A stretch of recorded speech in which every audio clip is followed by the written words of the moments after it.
Halo semuanya, perkenalkan nama saya Abigail Griffithul Solowo, NIM 2014201108. Saat ini saya akan menjelaskan tentang pertolongan pertama pada gawat darurat untuk memenuhi tugas ujian akhir semester dari mata kuliah Patofisiologi Kegawat Daruratan yang diberikan oleh Nurse Endri Nindi, Yaskap MKes. Apa itu PPGD? Pertolongan pertama pada gawat darurat adalah rangkaian usaha-usaha pertama yang dapat dilakukan pada kondisi gawat darurat untuk menyelamatkan pasien dari kematian. Siapa sih yang melakukan PPGD? First responder atau penolong pertama adalah masyarakat awam yang sudah dibekali pengetahuan teori dan praktek untuk merespon dan melakukan pertolongan pertama di lokasi kejadian. Mengapa masyarakat umum harus melakukan PPGD?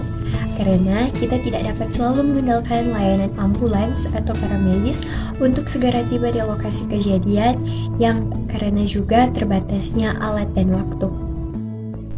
Tujuan pertolongan pertama ialah menyelamatkan nyawa korban, meringankan penderitaan korban, mencegah cedera atau penyakit menjadi lebih parah, mempertahankan daya tahan korban, dan mencarikan pertolongan lebih lanjut. Bagaimana cara melakukan PPGD atau pertolongan pertama gawat darurat? Yaitu mengikuti algoritma dasar PPGD. Yang pertama, ada pasien tidak sadar. Kedua, pastikan kondisi tempat pertolongan aman bagi pasien dan penolong. Ketiga, beritahukan kepada lingkungan kalau Anda akan berusaha menolong. Keempat, cek kesadaran pasien. Bagaimana cara mengecek kesadaran pasien? Yaitu pertama, alert. Alert adalah mengecek kesadaran dari korban. Kedua, verbal, panggil korban dengan berbicara keras di telinga korban, jangan menggoyang atau menyentuh pasien. Selanjutnya, pain. Di sini kita memberikan atau mencoba memberi rangsangan nyeri pada pasien, misalnya dengan menekan bagian putih dari kuku tangan. Selain itu, kita dapat juga dengan menekan bagian tengah tulang atau area di atas mata. Selanjutnya, unresponsive. Jika pasien masih tidak bereaksi, maka pasien berada dalam keadaan unresponsif. Dalam keadaan seperti ini, kita harus segera memanggil bantuan dari pihak medis. Selanjutnya, call for help. Cara meminta bantuan pada petugas medis. Yang pertama, menelepon ambulans. Setelah melakukan pertolongan pertama, tapi jika ada 2 orang atau lebih, minta tolong ke orang lain untuk menelepon sementara Anda memberikan pertolongan. Yang kedua, ketika meminta tolong orang lain memanggilkan ambulans, jangan teriak tanpa arah. Tetapi kita harus berteriak pada satu orang yang spesifik, lebih baik orang yang pertama kali kita lihat, karena teriakan tanpa arah akan membuat orang lain menjadi bingung.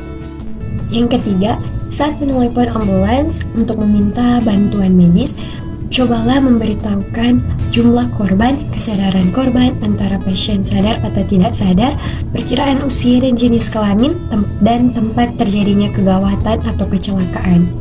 Pada kasus gawat darurat akibat kecelakaan, walaupun Anda berniat baik ingin menolong, sebaiknya jangan asal memindahkan pasien atau korban kecelakaan tersebut, karena memindahkan pasien gawat darurat dengan cara keliru bisa beresiko fatal bahkan meninggal.